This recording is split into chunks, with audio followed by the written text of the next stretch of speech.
मुल्क जी मौजूदा सूरत हाल ते ॻाल्हि ॿोल जे सिलसिले में आउं रुख सिद्धी दोस्त ऐं साथियुनि सां मुख़ातिब आहियां। अवां सभिनी खे मुंहिंजे तरफ़ां सलाम पहुचे। पाण अॼु बि सिंध जे सूरत हाल ते ॻाल्हि ॿोल कंदासीं त सिंध कहिड़ी सूरत हाल खे मुंहुं ॾेई रही आहे। पाकिस्तान शामिलु थियण खां पोइ सिंध अहिड़ी बदतरीन सूरत हाल खे मुंहुं ॾेई रही आहे जेका इन खां अॻु अंग्रेज़नि जे ब्रिटिश पीरियड में न हुई। अंग्रेज़नि जे दौर में सिंधी सकाफ़त ऐं ॿोली खे अंग्रेज़नि मंझां को बि ख़तरो न हुयो। उटलंदो अंग्रेज़नि जे दौर में सिंधी ॿोली वॾे पैमाने ते तरक़ी कई। ॿियो त अंग्रेज़नि जे दौर में सिंधियुनि खे अक़लियत में अचणु ऐं इन रस्ते पंहिंजो क़ौमी तशख़ुस हमेशह लाइ विञाइण जो को बि ख़तरो कोन हुयो। जॾहिं त पाकिस्तान ठहण खां पोइ सियासी ऐं मुआशी ग़ुलामी खां सवाइ असां पंहिंजो क़ौमी तशख़ुस ऐं पंहिंजो अलॻि सकाफ़ती तशख़ुस विञाइण जे वेझो अची पहुता आहियूं। पाकिस्तान ठहण खां पोइ सिंध जे वतनी सरहदुनि, सकाफ़ती सरहदुनि ऐं सियासी ऐं इक़्तिसादी मुफ़ादत जो को बि एतिराम न कयो वियो आहे। सिंध जूं सरहदूं पहिरें ॾींहं खां धारियनि माण्हुनि जे आमद लाइ ॾींहुं राति खुलियल रहियूं आहिनि, जंहिं करे न सिर्फ़ु भारत मां, अफ़गानिस्तान मां, ईरान मां लखनि जे तइदाद में पनाहगीर सिंध में अची पहुता आहिनि, पर पंजाब, KPK, बलोचिस्तान समेत अफ़गानिस्तान मां पिणु हर रोज़ हिकु वॾी लोध जी सिंध ते क़ाबिज़ थियण लॻी आहे, जंहिं करे सिंधी माण्हू तेज़ीअ सां पंहिंजे धरतीअ ते अक़लियत में तब्दील थियण लॻा आहिनि। 1947 खां अॻु सिंध में 2% धारिया माण्हू रहाइश पज़ीर हुया, माना 98% सिंधी ॻाल्हाईंदड़, 2% धारिया माण्हू हुया। हिन वक़्तु उन्हनि जो जेको तइदाद आहे वधी 48% थी वियो आहे। इहे सरकारी अंग अखर आहिनि। जेकॾहिं इन बोर्ड जे आॾो बंदि न ॿधो वियो त सिंधी माण्हू वाज़े अक़लियत में बदिलजी वेंदा। पोइ धारिया माण्हू सिंधियुनि खे सिंध छॾे वञण ते मजबूर कंदा। माना उहो ई हशर थींदो जेको फ़लस्तीन सां इसराइल करे रहियो। हाणे हिन वक़्त बि धारियनि माण्हुनि जे तनज़ीमुनि तरफ़ां इहे आवाज़ ॿुधण में अचनि पिया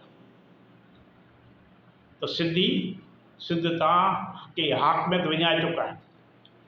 पाकिस्तान ठहण खां पोइ न सिर्फ़ु धारियनि माण्हुनि सिंधियुनि खे अक़लियत में आणे संदनि वजूद ख़तमु करण जी कोशिशि कई, पर इन सां गॾोगॾु सिंध जे इक़्तिसादी वसीलनि ते पिणु कब्ज़ो करे उन्हनि खे पंहिंजे कब्ज़े हेठि आणण जो अमल शुरू कयो आहे।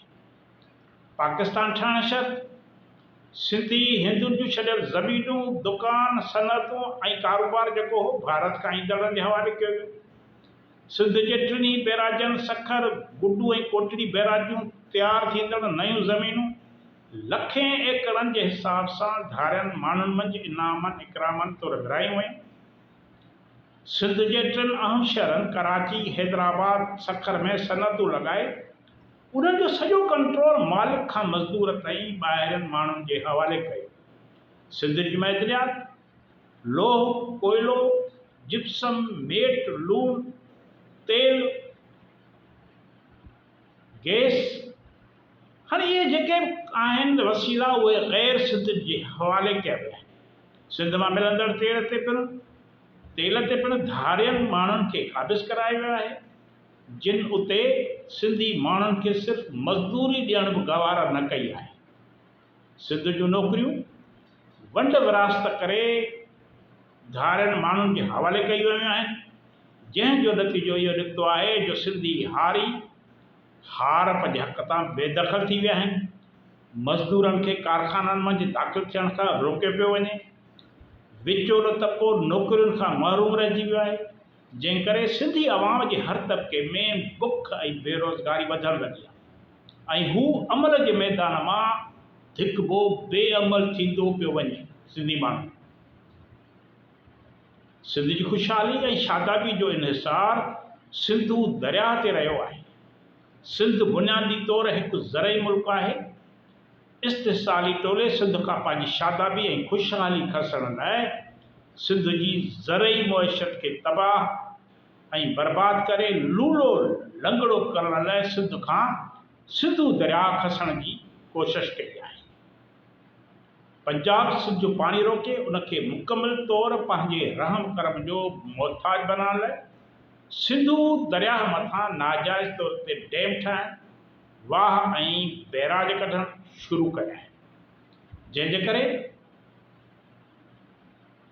जंहिं करे सिंध जंहिंखे सिंधु दरिया जे पाणीअ ते 75% हक़ हुयो, सा उन हक़ खां महरूम रहिजी वई आहे। नतीजो तौर सिंध जी ज़रख़ेज़ ज़मीन पाणी न मिलण करे गैराबाद थी सिमई कलर जे वर चढ़ी वई आहे। सिंध जी ज़रई मुआशत तबाह ऐं बर्बाद थी वई आहे। होॾां सिंध जे पाणीअ ते पाणीअ जे हिसे ते पंजाब सरसब्ज़ ऐं आबाद थियण लॻो आहे। अॼु वरी सिंध जो रहियल खोयल पाणी फहिमाइण, उनखे मुकमिल तौर भरपट में तब्दील करण लाइ केनालनि जो मनसूबो ठाहियो आहे। इन खां सवाइ अॻु जेके जुड़ियल पाणी जा प्रोजेक्ट आहिनि, उन्हनि सिंध खे पाणी जे फुड़े फुड़े लाइ सिकाए मोहताज बनायो आहे। हीउ जेको हाणे 6 केनालनि जे हवाले सां जेका रिथाबंदी कई वई आहे, इहा सिंध खे मुकमिल तौर फना करण जी कोशिश आहे। माना सिंध जे पाणीअ ते हिकिड़ा गैर आबाद इलाइक़ा आबाद करे सिंध जे आबाद इलाइक़नि खे बर्बाद कयो पियो वञे, जंहिं लाइ सिंधी माण्हू अमल जे मैदान में, सिंधी माण्हू पुरअमन जिदोजहद पिया कनि। पहिरियों भेरो आहे जो सिंधी माण्हुनि 10 ॾींहंनि खां सिंध जा पंजाब वेंदड़ रोड रस्ता बंदि करे पंहिंजे एहतजाज खे रिकॉर्ड करायो आहे। पुरअमन एहतजाज, हज़ारें गाॾियूं धरणनि सबबि रस्तनि ते बीठल आहिनि, फाथल आहिनि, पर कंहिं टैंकर खे, कंटेनर खे, बस खे, कंहिं बि गाॾीअ खे को पथर बि न लॻो आहे। किथां कंहिं माण्हूअ बसर ऐं पटाटो बि न खयो आहे। मतिलबु पुरअमन नमूने सिंध जा माण्हू पंहिंजो एहतजाज नोट पिया कराइनि। हिन क़िस्म जो एहतजाज बरे सगीर में पंहिंजो मिसाल पाण आहे। माना अहिड़ो एहतजाज 10 ॾींहंनि ताईं पुरअमन एहतजाज, हज़ारे माण्हू मुख़्तलिफ़ हंधनि ते धरना हणी वेठल आहिनि। वफ़ाक़ खे, सिंध हुकूमत खे ॿुधाइनि था त असांजा ही मुतालबा आहिनि, उहे तस्लीम कयूं। इंतिहा जाइज़ मुतालबा, सिंध धरती जे वजूद सां लाॻापियल मुतालबा, सिंधी माण्हुनि जी हयाती सां लाॻापियल मुतालबा आहिनि, जिन में कंहिं क़िस्म जी नस्ली, लिसानी या मज़हबी फ़र्क़े वारे क़िस्म जी का बि उनमें का बि इन क़िस्म जी ॻाल्हि कान्हे। हीउ सॼो हिकु क़ौम पाण मुतहद थी बिना मज़हबी फ़र्क़ जे, बिना नस्ली ऐं लिसानी फ़र्क़ जे हिकु आवाज़ थी सिंध धरतीअ जे वजूद खे बचाइण लाइ जंग कर रही आहे। माना इहो पहिरियों मिसाल आहे, पाकिस्तान में पहिरियों मिसाल आहे, बरे सगीर में पहिरियों मिसाल आहे जो 10 ॾींहंनि ताईं, जंहिं वक़्तु मां तव्हां सां मुखातिब आहियां, उन वक़्तु 11हें ॾींहं में ही एहतजाज दाख़िल थी चुका हूंदा। बबुर रोड ते, ॿियनि मुख़्तलिफ़ हंधनि ते, कराची में, हैदराबाद में धरना हणी माण्हुनि ट्रैफ़िक मुवासलाती निज़ाम खे डामाडोल करे छॾियो आहे। पर हुकूमत, वफ़ाक़ी हुकूमत, उन समेत सिंध हुकूमत इन जो को बि नोटिस वठण लाइ तयारु न आहे। इन क़िस्म जा हुरबा हलाए पिया वञनि त जीअं माण्हू तंग थी, बेज़ार थी धरना छॾे ॾियनि ऐं खेनि सिंध बाबति कयल फ़ैसिला फबी वञे। हीउ सिंध जे मौत ऐं हयाती जो मसइलो आहे।